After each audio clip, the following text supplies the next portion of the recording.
The irony of it all is that the Roma manager of the day, Nils Liedholm, was universally known in Italy as Il Barone, the Baron, because of his supreme sophistication. He had a noble approach to football, says one Italian journalist who followed the side back then. He was for Italian football in the early 1980s what Arsène Wenger was for you in the late 1990s.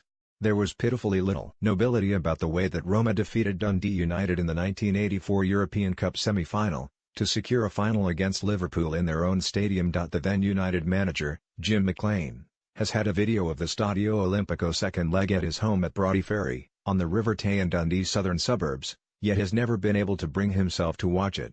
So much trouble, so much scandal, so many broken dreams, he reflected of a clash which brought allegations of drug-taking, physical threats to McLean and claims that the French referee, Michel Vautrat, had been bribed with £50,000. It will stay with me for as long as I live. No one doubted that the Italian champions Roma carried all the pressure into the semi-final that spring, while United were just happy to be there. The Scots had squeaked past Rapid Vienna on away goals on a frantic night before. 17,500 people at Tannadice. This coincided with Alex Ferguson's Aberdeen reaching the Cup Winners' Cup last four. Two Scottish teams in European semi-finals and neither of them Glaswegian. It was some landmark for the so-called new firm. Roma's burden was not only the need to reach a final on home soil but the pressure attached to Italian club football's newfound big spending. The Italian FA had ended a 10-year ban on foreign players, imposed when the national team were struggling. The Giallorossi had to justify their acquisition of Brazilian attacking midfielder Roberto Falcao, his international teammate Tonino Cerezo and two of Italy's 1982 World Cup winning team. United bundled these superstars into the tiny Tannadice away dressing room, like a triangular-shaped corner of a local pub, as their midfielder Eamon Bannon once described it, and defeated them 2-0 in the home leg, displaying a relentless work ethic in the process. We were always particularly strong down the Tannadice hill in the second half, Walter Smith, McLean's assistant at the time, tells Sportsmill. Rattled from the start, Roma provoked an incident with McLean, when the Scot threw a ball to winger Bruno Conti after it had run out of play beside the dugouts. Conti knocked it straight back into McLean's face and later claimed he'd been called an Italian bastard by the manager. "I certainly didn't hear that," Smith says. Roma could not believe the home team's work ethic, which was trademark of McLean's teams. It was brutal playing for him because of the intensity and expectations, says Billy McKinley, who played in midfield for McLean a few years later. His expectations were beyond reality. He used to admit that. This point was lost on the Italians, whose president Dino Viola lit a fire by claiming United must have been on drugs. Smith has never been sure what Viola's tone was, but the Italian press were certainly well acquainted with the president's views when McLean was interrogated post-match in the little upstairs corridor outside the boardroom.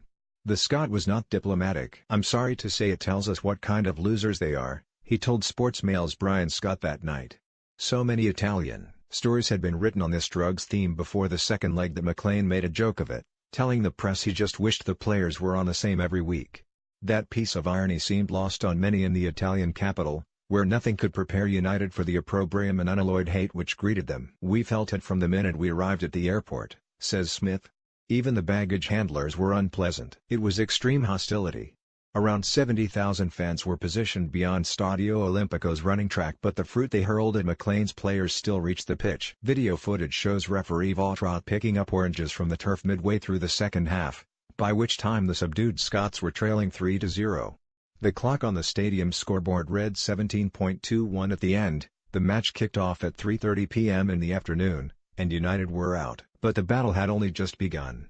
Despite the home side's advance to the final, McLean became the lightning rod for Italian hate. When he got up from the bench which had been put out in the open on the touchline, Liedholm's players charged at him. An iconic image from the ensuing melee captures defender Sebastiano Nella giving McLean a one-fingered salute. The manager also saw goalkeeper Franco Tancredi among a crowd of players who ran at him. "Behind me I could hear scuffles as people tried to attack me," he recalled. "I simply kept walking as they screamed at me." Smith just remembers wondering where the Italian police had gone, as he and reserve goalkeeper John Gardner shepherded the manager towards the tunnel. "They'd vanished into thin air," he remembers. And then, in 2011, 27 years after the match, came a revelation which seemed to plunge Roma's victory to new levels of ignominy and sleaze. Riccardo Viola, son of the inflammatory and now deceased former Roma president Dino, revealed that 100 million lira, £50,000, had been given to referee Vautrat through an intermediary, ahead of the second leg. It was a little complicated. Viola Jr. described how an executive at a team with no connection to the game in question, Genoa sporting director Spartaco Landini, had told Viola Sr. that Vautrat was a friend of his and could be bribed if the money was paid to an intermediary called Paolo. But Viola Sr. wanted to be sure that the referee was open to the bribe, so Landini organized a meal for the three of them at which certain actions would demonstrate that fact. A waiter approached Vautrat saying, "Phone call for Mr. Vautrat." At which point Vautrat supposedly left the table. He returned and said, "Paolo sends his regards." It was not exactly Watergate, yet United felt huge indignation, with former striker Paul Sturrock even demanding that the side be given European Cup medals.